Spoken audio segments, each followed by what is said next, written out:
Hello tout le monde et bienvenue dans une nouvelle vidéo de votre chaîne BookingTube. Aujourd'hui on va parler dystopie et je vais vous présenter mes 3 dernières lectures qu'on peut ranger dans ce genre-là. En ce moment j'ai remarqué que je lis pas mal de titres qu'on peut qualifier de dystopie et c'est vrai qu'en été j'ai plutôt tendance à lire des livres qui nous emmènent dans des univers un peu différents et surtout imaginaires. Une dystopie concrètement, qu'est-ce que c'est ? Une dystopie, c'est une fiction qui prend place dans une société imaginaire, mais dans un univers qui se rapproche du nôtre. En fait, ce qui différencie vraiment une dystopie de notre société actuelle, c'est la présence d'une idéologie ou d'une pratique sociale ou politique qui va mettre à mal les conditions de vie des membres de cette société. En somme, on se retrouve souvent face à des univers assez terrifiants et, il faut l'avouer, un peu déprimants, ce qui est surtout exacerbé par le fait que ces sociétés ne sont pas si éloignées de la nôtre. Pour commencer, je vais vous parler de Legend de Mary Lou, qui est le premier tome de sa trilogie qui s'appelle également Legend. Dans cette histoire, on va suivre 2 personnages principaux. Donc, le premier personnage est June, qui est une jeune fille qui fait partie de l'élite du pays. Elle n'a que 15 ans, mais elle a des capacités qui lui assurent déjà une place dans les plus hauts rangs de l'armée. Le deuxième personnage s'appelle Day et il est totalement à l'opposé de June. En fait, ils ont tous les deux le même âge, mais c'est à peu près là que la comparaison s'arrête. En fait, Day est le criminel le plus recherché du pays et il est originaire des quartiers pauvres du territoire. En fait, ce qui caractérise la société dans cette histoire, c'est déjà l'énorme écart qu'il y a entre les populations riches et pauvres, mais surtout la présence d'un test que tous les citoyens doivent passer à l'âge de 10 ans. Et qui va en fait déterminer tout leur avenir. En gros, soit ils réussissent à avoir un très bon score et ils peuvent espérer avoir un bon poste à l'armée, soit ils échouent au test et en fait on les envoie directement dans des camps de travail. Les 2 personnages principaux n'ont aucune raison de se rencontrer, mais en fait lorsque le frère de June est retrouvé assassiné, c'est Day qui est le principal suspect et June va se lancer à sa poursuite. J'ai un peu tardé avant de commencer cette série, parce que c'est vrai qu'elle a déjà quelques années, mais j'ai lu ce premier tome en une seule soirée, impossible de lâcher le livre avant d'avoir fini. C'est vrai que dès les premières pages, on se retrouve embarqué dans une course contre la montre, aux côtés de personnages très attachants, mais aussi très différents l'un de l'autre. On retrouve les codes de la dystopie, mais on sent que l'histoire va encore se développer. En fait, l'auteur nous laisse entrevoir des nouveaux aspects de cet univers qui donnent vraiment envie de lire la suite. Pour continuer, j'aimerais vous présenter un de mes coups de cœur. Il s'agit d'Elia la passeuse d'âme de Marie Vareille. On y suit Elia qui est une passeuse d'âme. En fait, elle est chargée d'exécuter les personnes qui sont devenues des freins pour la société.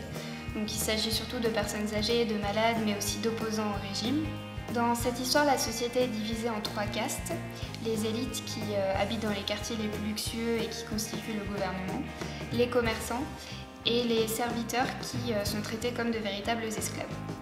Elia fait partie de la première caste, donc la caste des élites, et en fait elle vit un peu dans une cage dorée, elle ne se rend pas du tout compte des différences qu'il peut y avoir entre les différentes castes. Et en fait, à partir du moment où elle découvre le mensonge dans lequel elle vit, elle va s'enfuir dans la partie la plus pauvre du territoire. L'auteur nous entraîne dans une histoire vraiment très captivante aux côtés d'une héroïne forte qu'on a vraiment plaisir à suivre et à laquelle on s'identifie très facilement. La lecture est très rythmée et en fait les pages se tournent sans qu'on puisse vraiment s'en rendre compte. Donc j'ai vraiment hâte de lire la suite et d'ailleurs le 2e tome sort en janvier 2018. Pour terminer, j'aimerais vous parler du titre Les Puissants de Vic James, qui est un roman qui est sorti très récemment en mai dernier.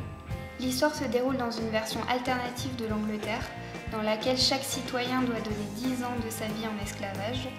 Donc c'est le cas pour tous les citoyens, sauf pour les égaux, qui sont des privilégiés qui peuvent conserver leur liberté et qui gouvernent le pays.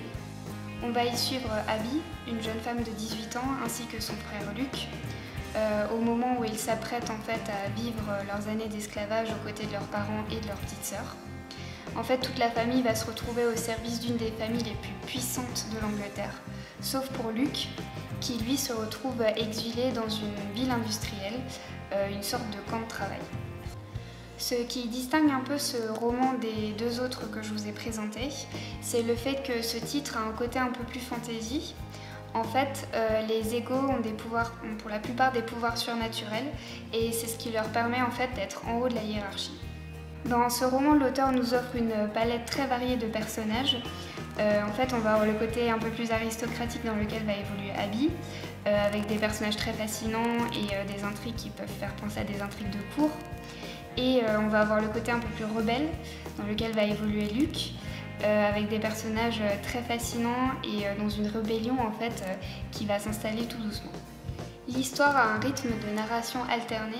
En fait, chaque chapitre va prendre le point de vue d'un personnage différent, ce qui nous permet de vraiment mieux connaître les personnages, mais aussi d'avoir une narration très rythmée et surtout riche en action. Voilà, cette vidéo est maintenant terminée et j'espère qu'elle vous aura plu. Si vous avez des recommandations niveau dystopie, n'hésitez pas à nous laisser un commentaire sur cette vidéo ou à venir échanger avec nous sur les réseaux sociaux. N'oubliez pas également de vous abonner à notre chaîne pour ne pas manquer nos prochaines vidéos. À très vite!